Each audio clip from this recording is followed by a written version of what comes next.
Seorang ibu tidak akan pernah ingin menyakiti anaknya. Namun berbeda dengan wanita yang ada di film ini.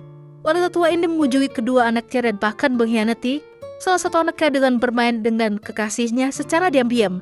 Film dengan judul The Mother yang dirilis pada tahun 2003 yang lalu akan menceritakan kisah mereka.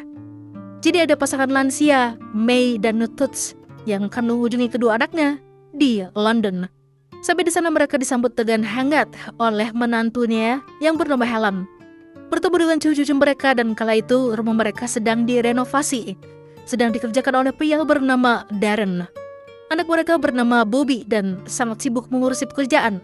Kala itu saja dia harus kembali lagi ke kantor untuk meeting.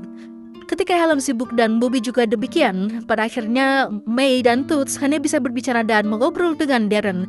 Bahkan May merasa Darren lebih baik diajak ngobrol dibanding anak dan menantunya. Ketika sore harinya May dan Toots diajak ke rumah anak mereka yang satunya lagi bernama Paula, menjanda anak satu dan pekerjaannya sebagai kupu-kupu malam. Suasana memang terlihat hangat ketika May dan Toots berada di sana. Namun malam harinya, Toots merasa kalau lebih baik mereka pulang saja. Entah kenapa, firasat itu seperti ada maksudnya. Lalu, tak lama Toots merasakan sakit pada dadanya. Toots dilarikan ke rumah sakit, tapi dia menghembuskan nafas terakhirnya di sana. Tentu saja, yang paling terpukul adalah May, dia yang paling kehilangan. Untuk sementara, May diminta tinggal bersama Bobby di rumahnya. Tapi sepertinya Helen kurang setuju. Mereka akan kesusahan menjaga May nantinya. Persekutuan mereka itu didengar oleh May dan juga Darren. Ya, Darren mengatakan kalau pada akhirnya nanti mereka juga akan merasakan apa yang dirasakan May. Dijauhi dan ditolak oleh anak-anaknya sendiri. May berasa bingung. Jadi dia mencoba mendatangi Paula dan tinggal di sana sementara. Malam itu, May melihat Paula dan kekasihnya yang ternyata adalah Darren berkelahi. Paula benar-benar sedih dan May berusaha menenangkannya. Terkadang May akan berkunjung ke rumah Bobby dan karena tidak ada Bobby, pada akhirnya May berbicara dengan Darren. Sepertinya berbicara dengan Darren lebih baik dibanding kedua anaknya. Bobby susah untuk diajak bicara, sementara Paula lebih sering memojokkannya, sedang memarahi ibunya sendiri. Bukan ini karena dia sedang mau dimarahi ketika masih kecil. Namun May tidak marah ataupun dendam. Baginya Paula tetap anak kecilnya yang butuh kasih sayang ibunya. Makin kesini May lebih sering berbicara dengan Darren. Bahkan mereka terlihat jalan berduaan. Hingga suatu ketika di pinggir pantai, May memberikan kecupan manis pada Darren. Lalu mereka berpisah. Paula mengajak ibunya untuk ikut dengannya ke sebuah komunitas. Di sana mereka akan masing-masing membuat puisi dan dibacakan. May adalah salah satu yang puisinya sangat indah, hingga membuat kepala komunitas yang bernama Bruce tertarik dengannya. Bruce lantas ingin mengajak May untuk jalan dan makan malam, namun May menolak dan mungkin lain kali.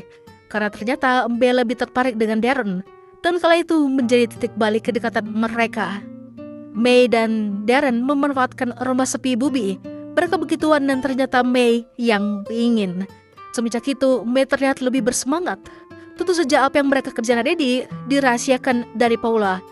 Tidak hanya sekali, namun May kembali mendatangi Darren dan lagi sibuk kerja dan ngajak buat begituan lagi. May mungkin sudah lama tidak merasakan surga dunia ini, makanya dia ngebet banget. Hingga suatu hari, Paula mendatangi Bobby dan berbicara masalah bisnis. Karir Bobby diambang kehancuran, pekerjaannya carut marut. Lalu Paula melihat ada lukisan May di meja. Awalnya terlihat normal-normal saja, tapi makin dibuka, Paula menemukan gambaran May, seorang tukang. Paula sepertinya kenal dengan siapa yang ibunya gambar ini. Lalu, dia juga melihat gambaran May tentang seorang wanita lagi karaokean rudal. Awalnya mereka berpikir ini hanya fantasi ibunya saja, namun setelah dikait-kaitkan, sepertinya May ada hubungan dengan Darren. Paula berusaha mencari tahu kebenarannya. Dia mengajak ibunya Darren dan Bruce untuk berjalan-jalan. Dia melihat pandangan ibunya mengarah pada Darren dan yakin kalau mereka pasti ada suatu hubungan. May berusaha menjauhkan rasa kecurigaan itu dari Paula.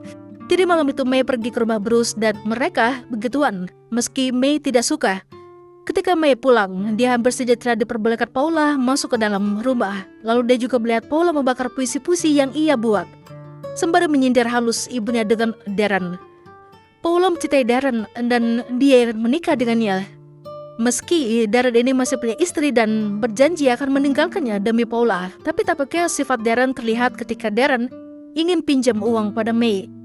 Mei pernah ingin mengajak Darren untuk hidup bersama, tapi Mei tidak punya uang banyak. Dia akan membayarkan kereta dan akan pergi bersama-sama. Darren mengamuk sejadi-jadinya dan kesal. Sementara itu Paula juga berada di puncak amarahnya. Dia tahu apa yang dikerjakan ibunya dengan Darren. Lalu dia izin pada ibunya untuk memberikan bogem padanya. Keesokan harinya Mei datang bersama Paula dengan wajah yang lebam. Dia ingin pamit pada mereka semua. Dia akan kembali pulang. Mungkin Mei akan sendirian, namun dia berniat untuk mencari kebebasannya sendiri dan membiarkan kedua anaknya untuk bebas.